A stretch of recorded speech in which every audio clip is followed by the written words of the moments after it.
Good evening. Our speaker tonight is Rosemary Coates. She's the president of global supply chain consultancy Blue Consulting. She's also the executive director of the Reshoring Institute. Rosemary's been a global supply chain management consultant for 25 years. She has an impressive list of over 80 global supply chain clients. She's also an Amazon best-selling author with 5 books. The latest, which just came out, is called Legal Blacksmith: How to Avoid and Defend Supply Chain Disputes. Rosemary has extensive experience as an expert witness as well. She's worked in matters involving global supply chains, and much of her experience and expertise is in sourcing and manufacturing in China. She earned an MBA from University of San Diego and also a bachelor's in business from Arizona State University. She serves on the board of directors of the University of San Diego Supply Chain Management Institute, and she teaches global supply chain strategy at UC Berkeley. She's also an IEEE CNSV member, and she gave the January 2010 talk, What Everyone Should Know About China. Thanks, Brian. I appreciate the introduction very much. I'm excited to be here with you all tonight and to talk about exploding hoverboards and many other aspects of supply chain and manufacturing in China. I've been doing this work for about 25 years, global supply chain work, and specifically in China the last 15 or 20 years, and I've seen all kinds of things. So hopefully I'll be able to give you some insight tonight and teach you a few things about what's happening in Chinese supply chains. This is a little bit more information about me. As Brian said, I'm the president of Blue Silk Consulting and the executive director of the Reshoring Institute. I spent 15 or 20 years helping companies outsource to China, and now at the Reshoring Institute at the University of San Diego, we're helping companies bring manufacturing back, and that's my passion these days. Here are my books. The one on the far left is a bestseller on Amazon and has been for the past 5 or 6 years, and I have no idea who's buying it anymore. It's kind of interesting to watch. And then here's a brand new book that was just published on January 19th. As many of you know, I'm also an expert witness, and I worked on this book together with an attorney, Sarah Rathke, who is a supply chain attorney, and she and I had worked on a case together and decided after that we would write this book together. And it was just published. The first part of the book is the process of supply chain. So, for example, procurement processes or forecasting or planning. And the back half of each chapter is the legal precedent, which is what Sarah wrote. So I wrote the first half, she wrote the back half. And I think it's really the first book of its kind, and we're really excited about it. So this is me, and how did a nice person like me get involved in Chinese manufacturing? Boy, that's a stretch, right? But when I was about 11, I think, I don't know, 10 or 11, something like that. It would have been in the 60s and right smack dab in the middle of the Cultural Revolution in China. And I don't know if any of you remember, but we used to have these little flyers that were called weekly readers, and then later Junior Scholastic magazines. I see some head shaking that you recognize that. And somewhere along in the 1960s, there was one about the Cultural Revolution. And reading that, I don't know, triggered something in me, and I've been fascinated with China ever since. So all I could think of as going through college and early in my career is, how do I get to China? I really wanted to be there. And I ended up doing actually a lot of work in China in my consulting career. In the 1990s and 2000s, offshoring to China was really the strategy of most U.S. companies because the low cost, the low wage environment, as well as the low regulatory environment, made it a very attractive place to manufacture. And then once China entered into the World Trade Organization and opened its doors, there was a lot of free trade that was allowed as a result of that. So it made the environment very attractive for U.S. manufacturers. And so I helped dozens of companies move their sourcing and production to China. And this particular picture is a photo that I took in a machine shop, one of the best machine shops near Beijing, around Fifth Ring Road, if you've been there. So that's kind of on the outskirts of China. This is partially state-owned enterprise. And one of my clients took me to this shop because they were doing a supplier review with them. They had pretty high quality parts coming out of this particular shop, and they were excited to show it to me. So a little story, we got to the front door of this factory, and the general manager came out to greet us and said that he had an urgent phone call to take and that he would be back with us in about 10 minutes. And he said, just make yourself at home and feel free to walk and have a look around. And so that was sort of the first red flag. I thought, wow, I've never been in any factory where we weren't carefully escorted. So we started walking down this main aisle here, and got about halfway down. These are actually my colleagues from my client. And, I'm looking around, and first of all, we had no toe protection, no eye goggles, no hard hats, and we're in an active machine shop environment. And then, there's no yellow lines, well, except for this faint one on the floor. And these guys are walking in and out of the machines. There were Chinese machine tool operators over here that were working on metal cutting, and there was like metal flying, and they had on no gloves, no protection, they had these little shoes on, these little cloth Chinese shoes. So we got about halfway down the aisle, and it smelled really bad too. And I thought, it's too dangerous for me to be here. So I backed up, came back out, let the guys stay in the middle of the shop, and I went upstairs to a balcony and started taking pictures, which I think is kind of funny because you would never be allowed to take pictures in any machine shop in the Western world. So it was really quite an experience being there. So I'm sure you've heard in the Western press that labor costs per hour are the main reason why companies have gone to China. But I want to give you a little bit different perspective. And, a lot of people have said, wages are going up so much on the average, 14 to 18% per year. And, oh man, we better get out of China because wages are going up so much. But have a look at this chart. China, for a machine shop operator, like we saw in the previous picture, pays about $4.50 an hour. In the U.S., the same skilled laborer would earn $26.10 an hour. And in Europe, primarily Germany and Switzerland, that same worker would earn $33.25 an hour. Now, U.S. workers are more productive than any other in the world. We're about 25% more than European workers and 50% more than Chinese workers. But even with productivity adjustments, even with that, if the labor rates quadruple in China, which they won't for a number of years, it's still cheaper to have labor in China. So no matter what you read in the Western press, and I don't have much faith in the Western press anymore, but whatever you read in the Western press is really skewed to tell a story that the press wants to tell and not the truth. The truth is labor rates are still very cheap. Okay, so between 2001 and 2011, the U.S. lost 2.7 million jobs to offshoring, and companies and towns across America were completely shuttered. This is my fault. These are towns and factories that I left behind helping my customers move their production to China. And I'll tell you, I feel guilty about it. Even in 2012, back in the good old days when there was an election regarding issues and not so emotionally crazy, but back in 2012, both Barack Obama and Mitt Romney were blaming China for America's decline and the decline in jobs and the economic woes that we had. And so during this time, I was embarrassed to tell anybody what I did for a living, and I was still pushing manufacturing and sourcing in China. And then once elected, President Obama challenged U.S. manufacturers to bring manufacturing back. In fact, during the State of the Union address in 2013, President Obama was talking about onshoring, and the camera panned the audience and landed on Tim Cook, who is, of course, the CEO of Apple. Now, Tim is an old supply chain guy. I actually did a project for him about 15 years ago at Apple in supply chain. But, he understands global supply chains, and he promised to bring some of their manufacturing back. As you know, Apple doesn't manufacture anything. They design stuff here in Silicon Valley, They don't actually manufacture. Everything is contract manufactured.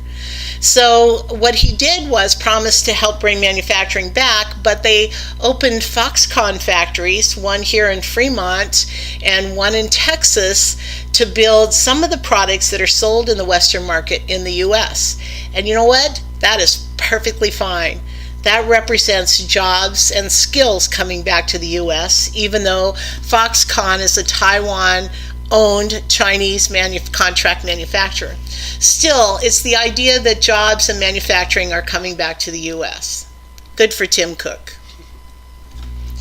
As a result of what was happening during that time, I got together with some of the people that work with me in supply chain, and we developed an approach to reshoring, and eventually went to the University of San Diego and asked them to sponsor us as the Reshoring Institute. Now, we picked USD for a couple of reasons. First of all, it's my alma mater, and I'm on the board there, and also because they have a very, very active and renowned graduate program in supply chain management. And so we asked them to be the umbrella for the Reshoring Institute. Now, they don't give us any money. We exist on sponsorships and grants and some small projects. However, they give us office space, and we get 3 student interns every semester. We have to pay our student interns, but we get the best of the best supply chain interns every semester. And we're doing deep dive research into helping companies bring manufacturing back. We also do small consulting projects and use the interns as our resources, so these are very inexpensive in case anyone's interested. And you can also donate to us. And you can also download a lot of free information from our website, which is reshoringinstitute.org. But the real reason to reshore is right there. Those are my 5 grandkids. Aren't they cute? I love the one with the little curly hair. She's my favorite. But you know, really, we had a family reunion. 3 of my grandkids live in West Virginia and 2 here in the Bay Area, and we had a family reunion. And I'm looking at my grandkids, thinking, you know what? If I keep pushing production and manufacturing to China, what I'm doing is digging a big hole in the middle class. And if that happens, these kids are not going to have much of a future, right? I mean, there may be designers, but on the other hand, since there's nothing in the middle class, they may have to end up working at McDonald's or in some low-paying service occupation. And it was really at that point where it clicked with me that we should bring manufacturing back and how important it is. But back to hoverboards. So as you can tell, reshoring is my passion these days. But what we're here tonight to talk about is exploding hoverboards and why it happens. And I have a question for you. So is cheap manufacturing the reason for exploding hoverboards? Now, the science is pretty clear, and I understand there are a lot of people in the audience tonight who are engineers, and you're probably thinking, oh, I know, it's the lithium-ion batteries, and it's this component, and I read about it. That's not what I'm talking about. It's pretty easy to figure that out. We can reverse engineer, we can point to a component, we can say this component failed or causes combustion, or that's not what I'm talking about. What I'm talking about is why is that component part of the manufacturing process? How did that happen? Is it because China goes for everything cheap, or is there some other reason? So that's what we're going to explore over the next few minutes. A few statistics. About 500,000 people purchased hoverboards as Christmas gifts, and as I'm sure you know, a lot of the retailers, Amazon.com, Target, Walmart, stopped selling them because of the issues with respect to fires and explosions that were happening. But another 1 million people say they are now considering it. So 500,000 people have them, 1 million more are likely to buy them. The common thought is that those at risk had bought the cheapest unbranded imports in China. However, we also know that hoverboards made by Swagway, which is one of the leading brands, caught fire in New York, and a house burned down in Louisiana because it was charging that particular brand. Electricians testing imports found illegal and dangerous plugs and inferior batteries that failed during charging. Well, okay, great. So those are the component parts that were involved in the production, either illegal or dangerous or inferior products. We get that, we can point to that, but why are they there? How did you get these cheap parts in the manufacturing process?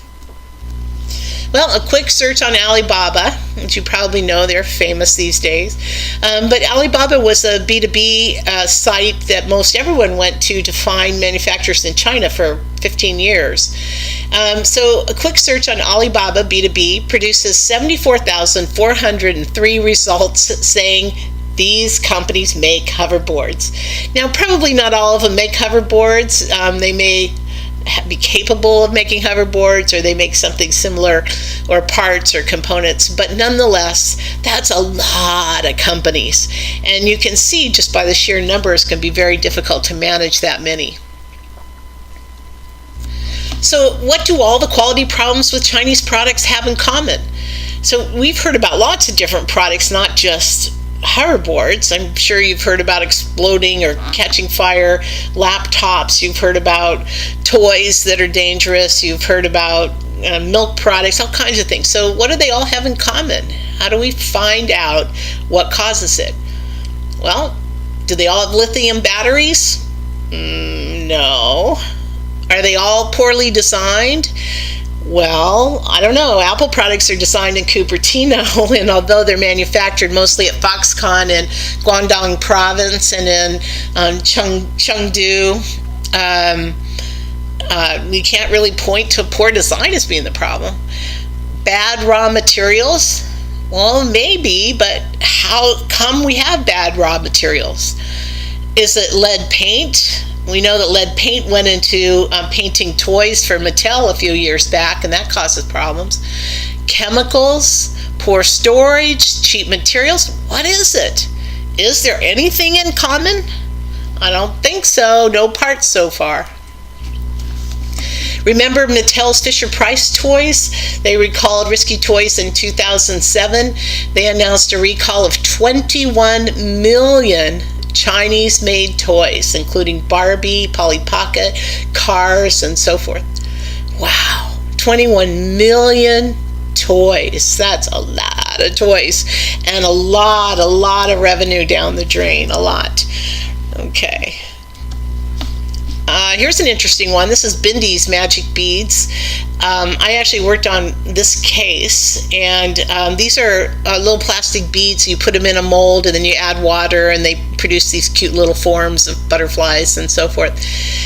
Clearly on the package, warning against children under 6 or beyond 4 years old, and then some of the packages said no children under 6. And so even though they're not toxic, you didn't want your kids to swallow these things and so forth.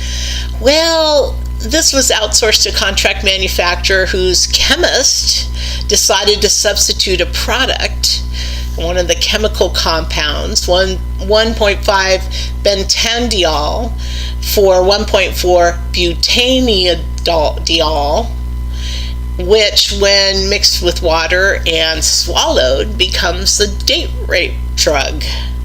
So guess what happened? These kids, who apparently were unsupervised by their parents, so young children, a few pets also, ate the beads, and they passed out essentially for a few hours. Now, no one was hurt permanently as far as we know, but as you can imagine, that was pretty scary. So is it crazy chemists? Are they the problem? Elf on the Shelf. So probably if you have grandkids or young kids, you know about Elf on the Shelf. These are little elves that come packaged with a book, and they're sold for about $30 in most retail stores around Christmas time. And it tells a little story of the elf who watches you from the 1st of December until Christmas. And so at night, the elf changes position and goes to somewhere else in your house, and it sits on the shelf and it's watching you. And the kids there's a whole story to it. Kids are not allowed to touch the elf and so forth.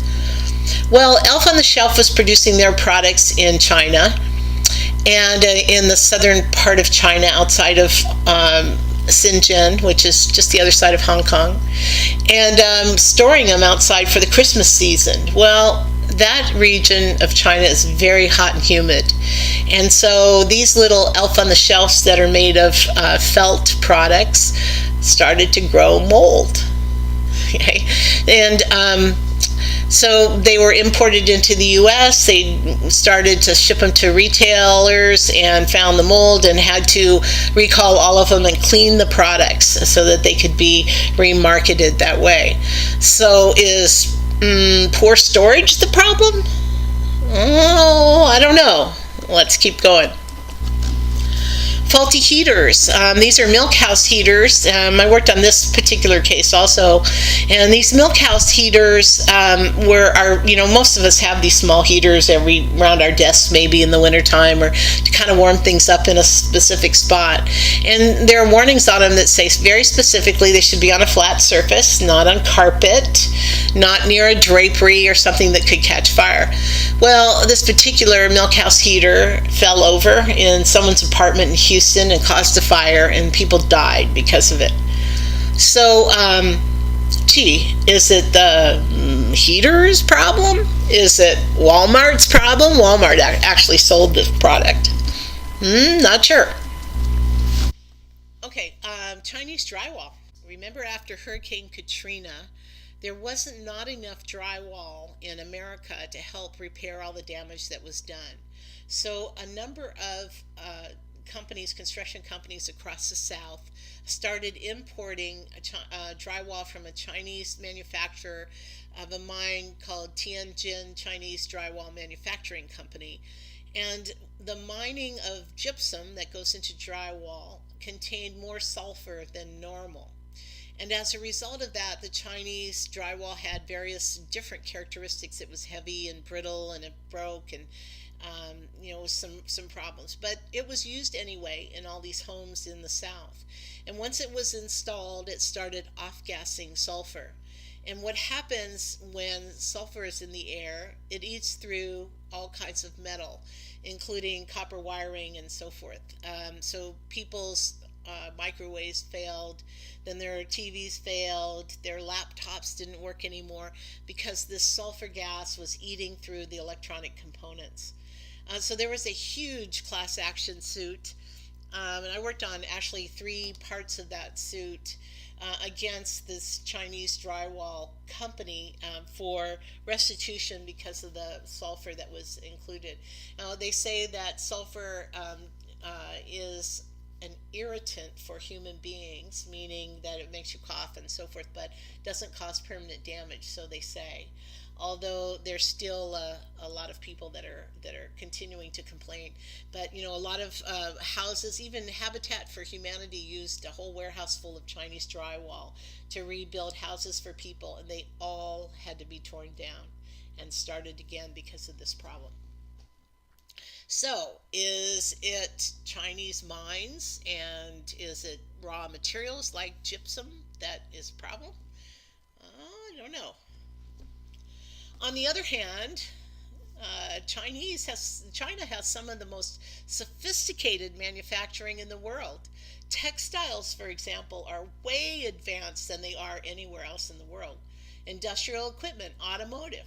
And in fact, the Chinese government, President Xi Jinping, has initiated a Made in China 2025 initiative, which is focused on advanced manufacturing in China.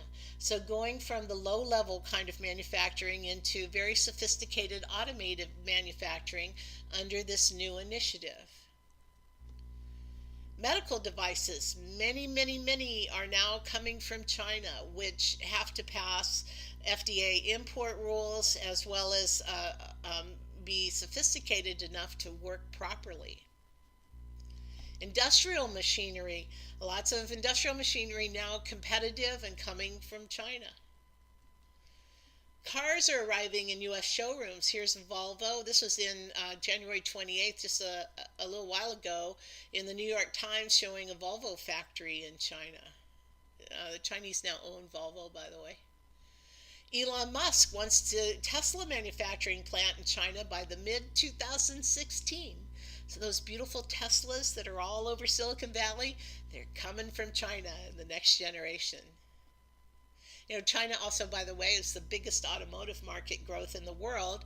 I worked on a consulting project for an automotive company, and the growth rates were jaw-dropping, up to 30% a year, which caused havoc with working capital and so forth, but really amazing growth.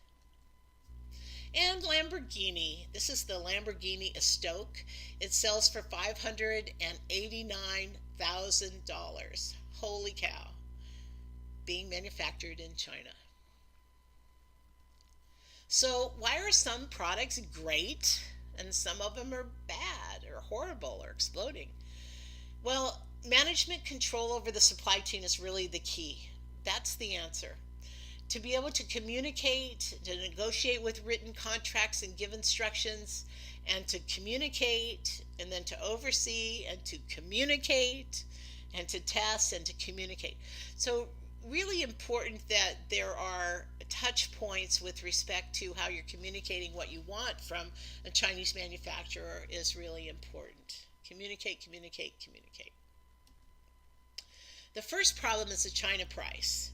So this was a buzz phrase a few years ago, but really an important concept to understand. And that is mostly driven by retailers who will try to drive the China price down to zero profitability so that companies, manufacturers in China, are just producing at cost. Now, why would they want to do that? Well, Chinese manufacturer may see the development of a product and learning new skills as being an important component of moving forward with their business. So if they learn how to do some sort of special plastic extrusion, for example, or some kind of assembly process in electronics that they wouldn't otherwise have an opportunity to learn, then they'll do it at a break-even price, or what we call the China price. Because once they learn it, then they can sell other products or address other markets, third world markets and so forth, where they make more profit or profitable products, bigger margins. So the China price is one thing that may be driving down things to the possible smallest cost, and then watching the Chinese cut corners to be able to skim a little bit of profit off those. So is Walmart to blame for all this? Well, maybe. They're certainly driving the China price, but I'm not so sure they're responsible for everything.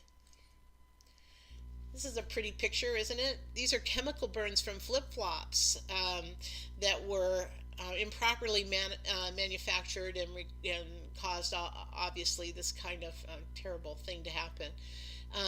But is Walmart to blame for that? Did they cause it? They were sold in Walmart. They were products that were on the shelf in Walmart. But not so sure if Walmart's to blame. Okay, so are Chinese manufacturers endangering us on purpose? This is another picture I took. This is a plastic toys manufacturer in Shantou, China. So it's a big toys area about a few hours north of Hong Kong, where they were making these really cheap little plastic cars and toys. So you think that the chemists or the people that are putting plastics together, are they trying to kill us? I don't think so. Is lack of education to blame? Maybe they just don't know any better. Maybe that's the problem, you think? Well, China is now graduating 700,000 engineers per year. India graduates 350,000, mostly software engineers, and the US graduates 70,000. Wow. But they also teach to the test, and so there is very little emphasis placed on critical thinking and creativity. Now, that's true. We all have heard those stories. There's nothing new coming out of China, but it's just a matter of time. We know that the amount of patents is higher in China these days than any other country in the world. They're starting to invent a lot of new products. There's all kinds of innovative thinking that's happening now. And the old idea about nothing innovative coming from China, it was all copycat stuff, was really based on the Cultural Revolution. In the 1960s, Mao shut down the universities across China. And so for about 10 years, no one graduated with a degree.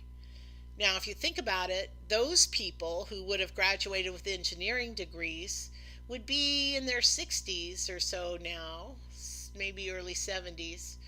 And they would be the leaders and would have taught the people underneath them all about engineering and all the innovative ways of thinking about new products and so forth.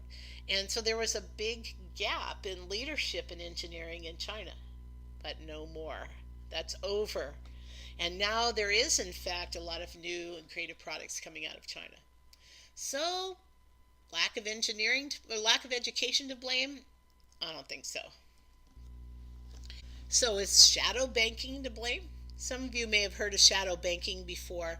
It's an idea, a concept in China that's sort of unique to China. As you may know, only the largest and most sophisticated companies are allowed to borrow money from the banks in China. So the Bank of China, for example, will loan money to, big conglomerate type things. But the rest of the hundreds of thousands of small and medium-sized manufacturers have no financial infrastructure to support them through the official banking system in China. So if you think about it, in the U.S., if you were going to start up a manufacturing plant, you would go to the bank and borrow money and pay for construction or buy a new plant or whatever you were going to do, and then use working capital also, or borrow for working capital to run your operation. Well, that's not the case in China. So if they can't go to the major bank, they go to this host of companies called shadow banks.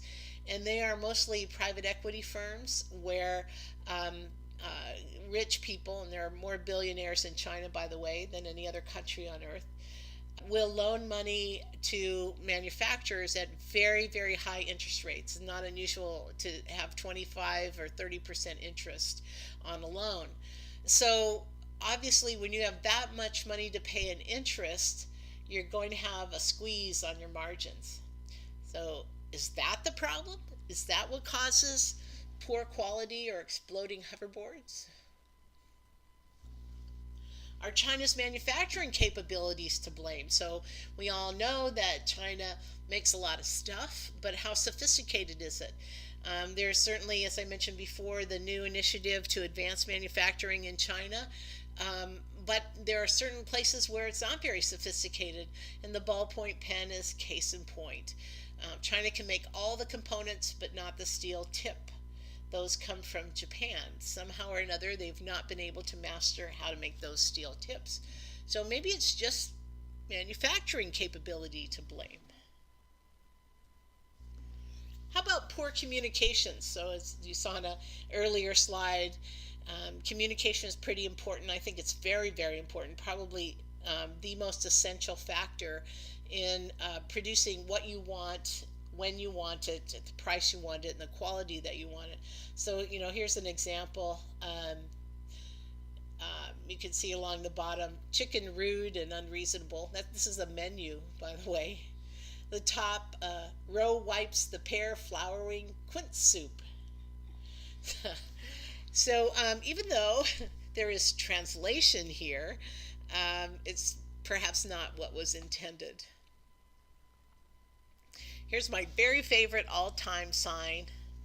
This is a Nokia sign trying to communicate the connection of human beings, and what we got is connecting poopy.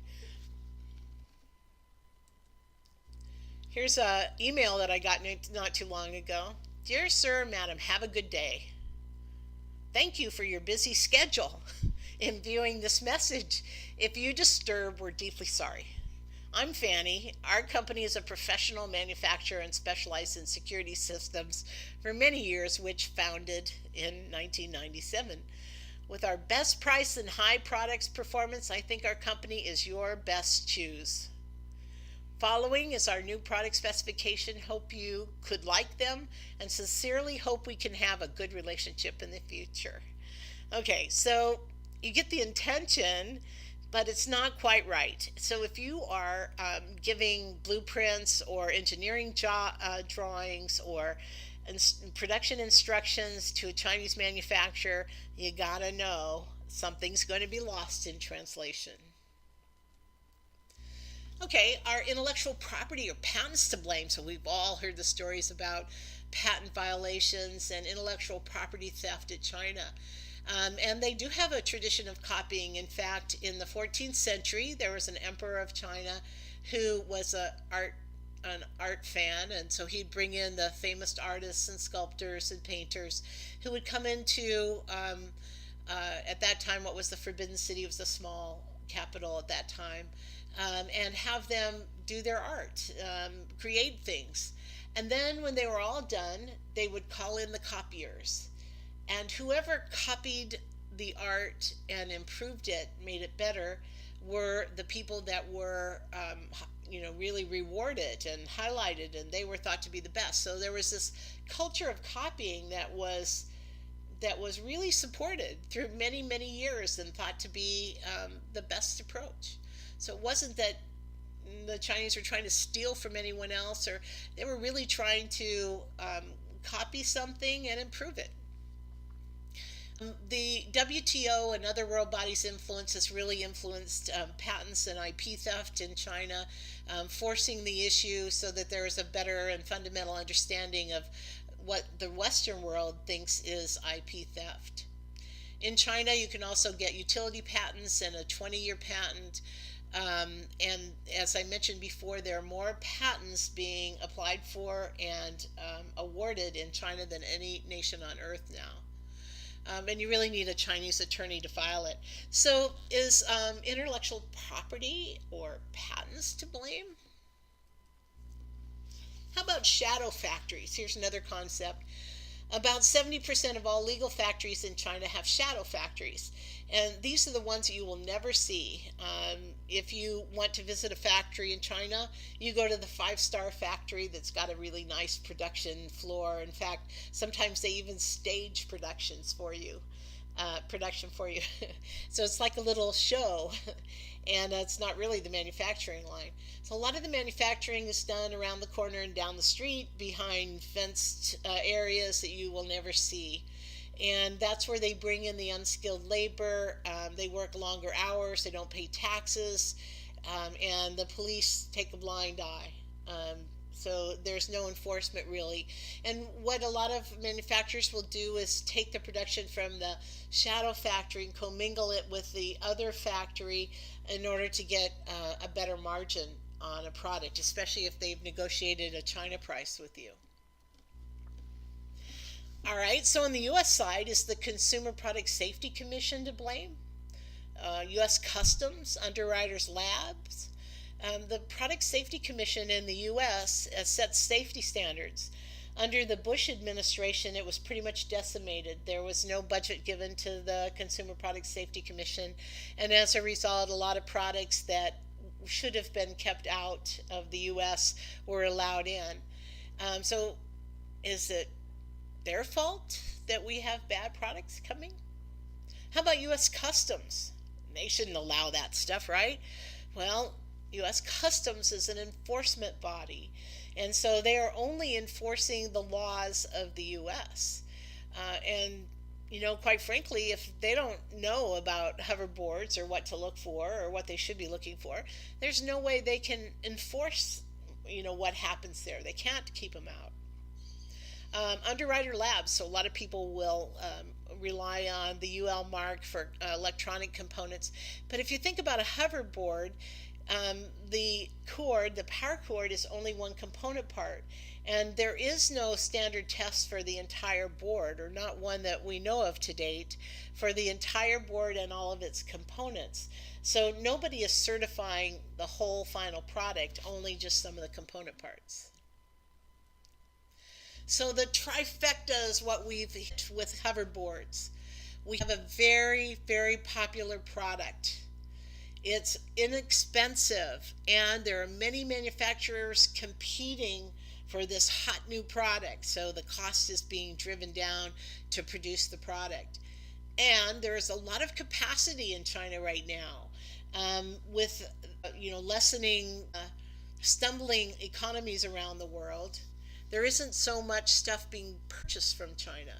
And because of that, and hopefully because we're reshoring products, but because there isn't so much stuff being purchased from China, there's extra capacity.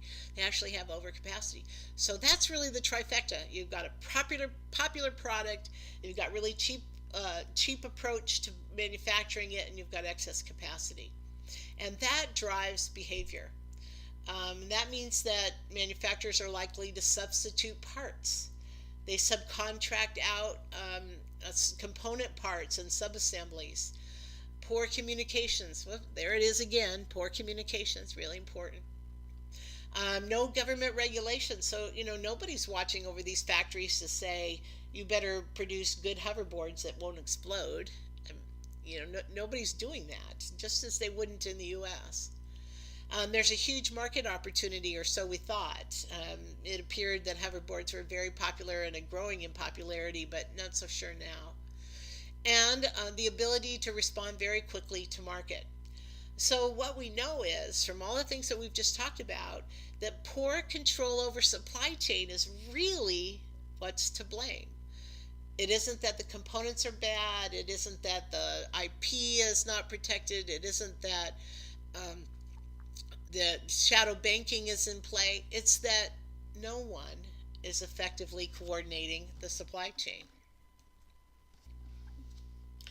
So here's another great communication thing. Be aware of missing foot. So really, in my opinion, it's the control over this supply chain. So being able to effectively communicate with your Chinese suppliers, watching who their components are coming from, where their components are coming from, where are the raw materials coming from, how are they managing their subcontractors, what are they doing about financing. For example, back to financing for a minute, Foxconn actually opened the Bank of Foxconn to help its component suppliers get working capital and funds they need to manufacture. So, watching for that. Where are they getting the money? How are they using working capital? How are they managing quality? Are you managing quality? I always tell my clients, if you're manufacturing in China, you better be prepared to get on an airplane every quarter and be there once a quarter.